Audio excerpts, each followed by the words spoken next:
welcome in. Welcome back to the channel, guys. Y'all see that? 148,000 miles. It is a PT Cruiser. It's a Gen 2 PT Cruiser based off the center panel.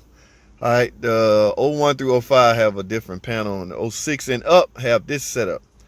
But none of that matters because the car will not start and run. Why? I don't know, but that's what I'm here to find out. Okay, and I decided to take you guys on the ride with me. All right, so what do you need first, man? I see this in a lot of videos, so all right, let me do this. All right, so let's get right to it. All right, guys, you're gonna need this to attempt cranking and starting. So let's verify the situation. Whoa. Ooh, guys, that's spinning over way too fast. Some would quickly jump and say timing belt, but y'all know me, I'm not a guesstimator. In other words, I like to verify things. Now, it do sound like it has no compression. It also has no hood prop. So how in the hell are we supposed to hold the hood up? I have to go get another piece. Guys, let's talk real quick. Spinning over real fast. Yes, that is sounds like no compression. How can one engine have no compression? It's simple. The relationship between the crankshaft and the camshaft has been disrupted, okay, has been eliminated.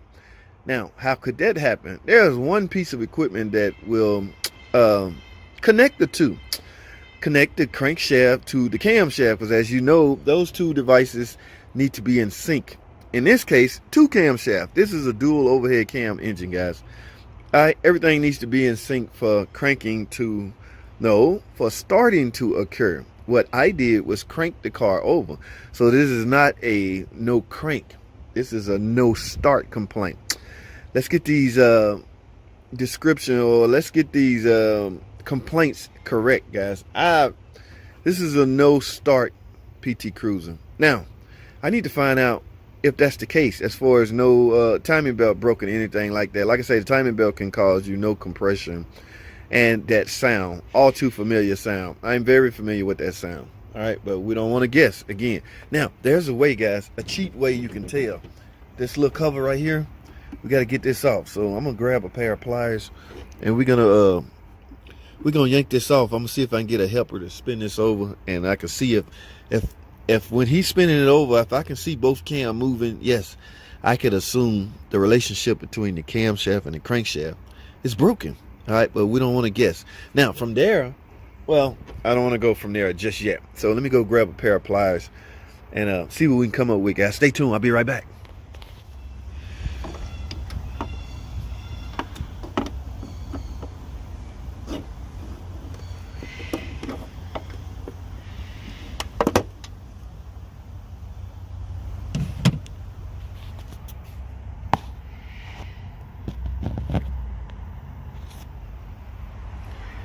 All right, guys, we back. I got me a helper, so he gonna turn this thing over while I take a peek down here. So I'm gonna put the camera right here, and we're gonna take a look, see if these cams turning. Go ahead. Ready? Yes. Yep. Y'all see that? It's spinning over. All right, appreciate it. Spinning over, guys, and the camshaft is not moving. That simply means that the crankshaft and the camshaft are not connected anymore. Appreciate it, Chan. So what we got to do, guys, now, before you jump to conclusion, one would assume real quick that the timing belt broke, and that's likely the cause. But because this technically is an interference engine, now, guys, or technically not, the reason I refrain from using such terminology, because I've seen it go both ways. To me, in my opinion, it depends on how fast the engine, how fast RPM is when the timing belt break will result in the damage. Okay, so if you spinning 1,000 RPM, then your timing belt snap, yes, sure, a piston can come up, and maybe now the thing about it, guys, is there is clearance. So a lot of times what happens is the valves will hit valves. Okay, to my understanding, the piston cannot reach the valves, even if the valve is all the way up open and the piston all the way up. Now I have yet to witness this myself. Okay, as many blocks as I've been in on I don't know why I never took the time to verify this stuff myself. But from my experience, and I've done a lot of these, guys, what happens is the valves will hit the valves. There's 4 valves on each cylinder, guys. This is a dual overhead cam engine. So if your timing belt break, depending on how many revolutions and what rotation the exhaust cam turning as opposed to the intake cam, yes, those 2 exhaust cam can easily clash into the 2 intake valves. You know, when the timing belt break. I mean, because if it's spinning and this cam right here, this is likely intake because it's on the intake side. This is likely exhaust. But this engine is running real fast, RPM, high RPM. The timing belt decided to give out. Yes, guys, think about it. The exhaust cam or the exhaust valves can clash into the intake valves. All right. Now, as far as the piston hitting the valves, I have yet to see that. Okay. So, but technically, now, again, I don't even want to start a debate on that because I go by experience. I've had 90% success rate by just merely replacing the belt. Let me say it like that. Okay. There was one time I got burnt. I took a chance. Now, guys, I mean, it's easier. I mean, you can verify that easy. When you sell the job, simply do this, guys. Put a timing belt on it before you do anything. Yes, it's a lot of work to get that apart. Okay. Now, this depends on the damage. Okay. Now, there's a couple of reasons a timing belt can break. Remember, this car has 148,000 miles. So chances are the timing belt actually fatigued and broke. If that's the case, this test will work. Simply put a belt on it and spin it over and see if it starts. And hook your scan tool or a manual vacuum gauge and see how much vacuum you got. You got anywhere near 18 inches of vacuum, between 18 and 20, you survive. All right. You did it. All right. So then you can proceed with the proper repair. But hypothetically, if your timing belt broke because your water pump seized up or a pulley seized up, there's some pulleys inside of here, then yeah, you can't do that test because you'll have to put on parts in order to do that test. You actually have to sell the water pump and timing belt, all the pulley stuff, and install that stuff and then test it. So that can be redundant if you look at it. But from my experience, I get this question all the time. My timing belt broke. You think I need an engine? Because shops are out there telling customers, if your timing belt broke, it's shot, you screwed, oh, it's done. That's not always true. Those are the shops that really don't want to work on it in the first place. I mean, look, you have no room here. There's no room, and they don't know how to get the timing set up. So to them, replacing the engine would be the next logical thing to do.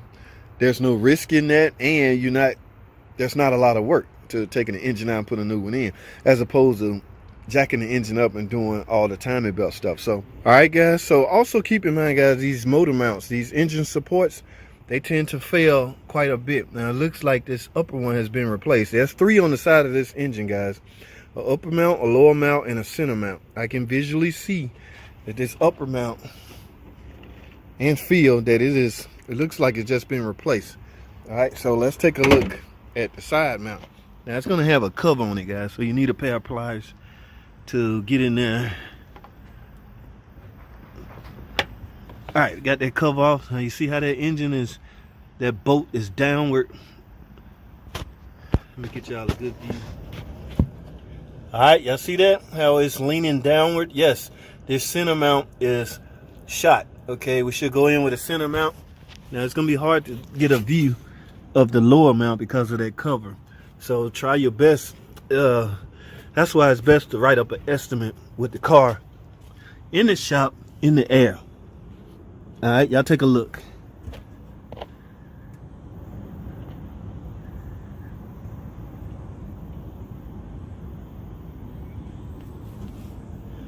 All right, so I'm gonna take a look at this footage and base. I couldn't see, I just took y'all up a visual for me. I have y'all as eyes. So I'm gonna base my estimate on my findings. All right, but I'm talking too much, guys. Listen, the timing belt is broke on this. This is why it's not starting. Okay, yes, it is cranking. So technically, this is a no start. Not a no crank. We crank. We went in. That is cranking. That is considered a no start. All right. Had we not had cranking, we can classify this complaint as a no crank. All right. So what I got to do, guys, remember the peephole, guys. You technically, back in the day before they had the peephole, we had literally had to take the cover off to run this test. All right, but thank goodness for the peephole. So I'm gonna go try and sell timing belt, everything in here, guys. 148,000 miles, get it all. Idler pulley in there. There's a water pump in there. There's a tensioner pulley in there. So get it all. This is a 08. All right, so that's not the older model hydraulic tensioners. Okay, this is the new design tensioner, and I cannot believe this customer went 148,000 miles without doing a timing belt. Guys, I've dropped my recommendations down to 80,000 miles. All right, 80,000 miles. Yes, I've had one fail at 80. All right, so yes, I'm about to do timing belt and water pump. A couple of parts, guys. We even here do not have parts. We have to send out for some parts. What I got? Okay, let's see what they got me here. They got me a little box here. Timing belt, of course.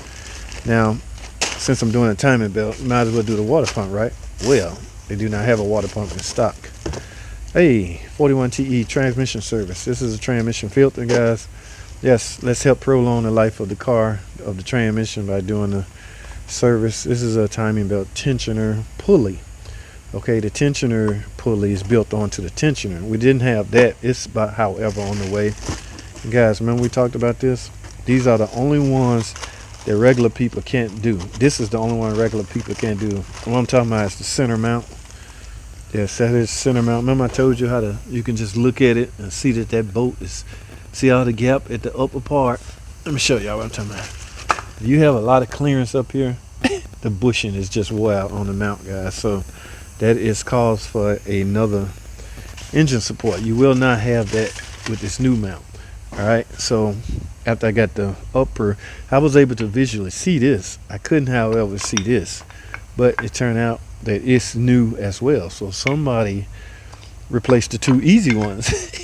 They replaced the upper and the lower, and I can tell because the bushing is still good, but the engine is sagging because they neglect to replace the center mount, which is extremely hard. If you're gonna do the center mount, you might as well do the timing belt.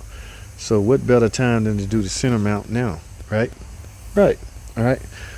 And plus, it's considered overlapping if you think about it. So I didn't charge extra labor for doing the mount, all right, but just get me the parts, which is what they did.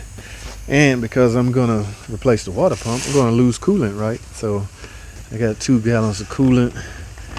Spark plugs in here. They must want me to do a tune-up, guys. I hate that word. All right, it's not a tune-up. Replacing spark plugs is part of a tune-up, parts for a tune-up, but that's a long story. We'll talk about that some other time.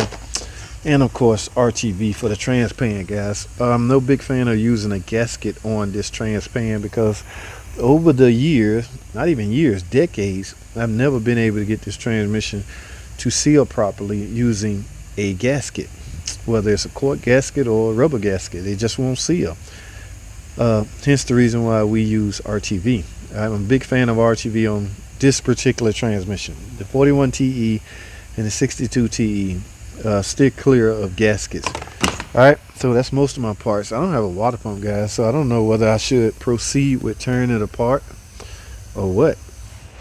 This PT, I'm going ahead on and start on the trans service. I'm gonna let this, I won't be here tomorrow. I have school tomorrow. Yes, I'm going to the Chrysler Training Center tomorrow, guys. Yes, I love it. All right, so what I decided to do is let this gravity bleed the whole time I'm off, guys. That will ensure, or that will help get as much fluid out. All right, just leave it sitting open with the pan off. Let me go ahead and take this filter out of there. Yeah, what we're trying to do here is prolong the life of the transmission. Yes, things are going to wear out. It's out of your control, but at least you can do your part. At least you can do your part trying to help prolong it. All right, so I'm going to leave that set there. And I'll just let some video footage stroll by me replacing the timing belt. I'm not going to be able to film this because of my current location, and I don't have a light or a tripod, so I'm actually holding this. Like I say, yeah, somebody been in here. I got a new fan, so I assume it overheated before. That is one of the major causes of overheating on this particular model, PT Cruiser or whatever. And no, guys, it's not blown head gaskets. It's notorious for blowing head gaskets. No, oh, I cringe every time I hear that, guys. Head gaskets don't just blow. Okay, cars do, however, overheat when they're neglected. Okay, my point in that is when the first sign of overheating, guys, do something. Try to get it fixed or shut it down, shut it off, because this is a all aluminum cylinder head, and if it get hot, it don't even have to be extremely hot. If it get hot, it could warp, and that will cause you headache throughout the life of your car, and you will get like everybody else, blaming it on a blown head gasket. No, you let the car overheat too long and you ruin it. All right, so that's all I'm gonna let some video footage stroll by, guys. Enjoy the rest of it. All right, later.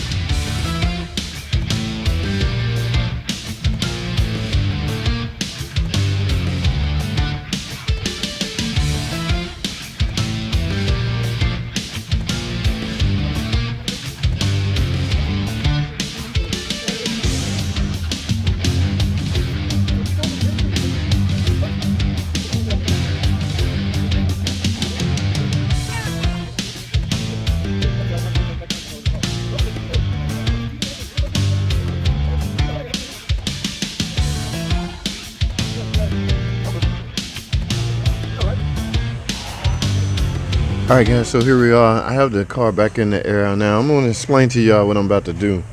And the goal here is to try not to waste, because remember, guys, the timing belt broke. As you can see, it's spun on the crank.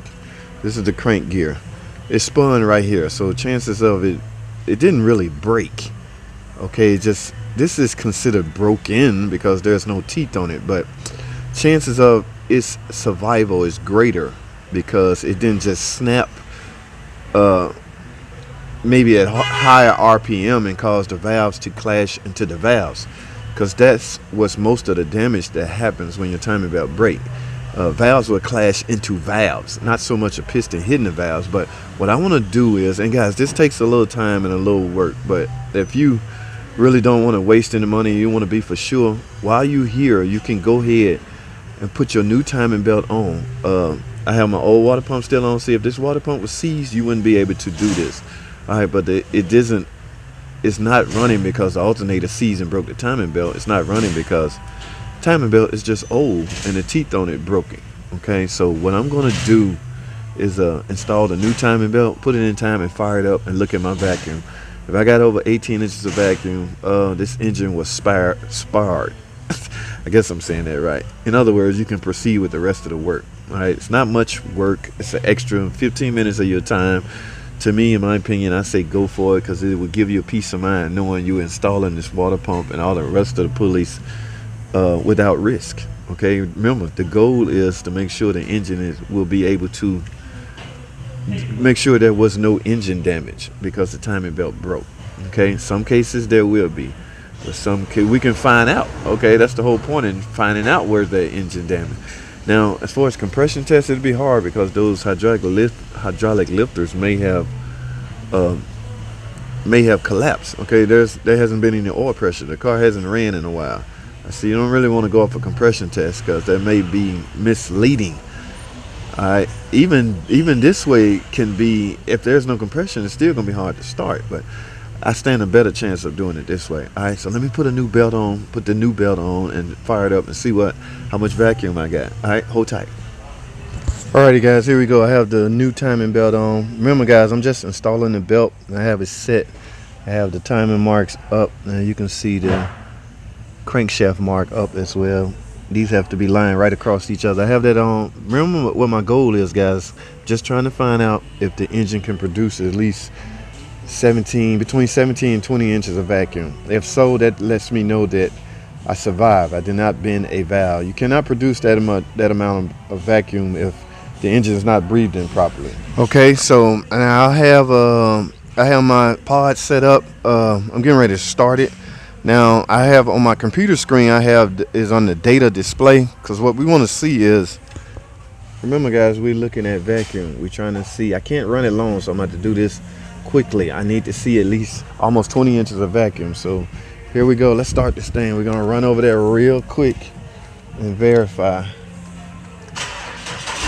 There you go. It's running. Let's go see. Okay, here we go. 16, 16, 11. Come on, baby. Give me 17. Can I see 17? Oh, I'm going down, guys. Oh, I'm down to 13. Oh, no, that's not good. 14, 14. Oh, no, it's not looking good. 14, 15. Let it settle in a little bit. Okay, here we go. Yeah. All right, guys. So as you can see, I'm at 18.64. All right, let me shut this thing down, guys. I finally got that. Yes, I'm almost close to 19. That is good. All right, guys. Let me shut this down.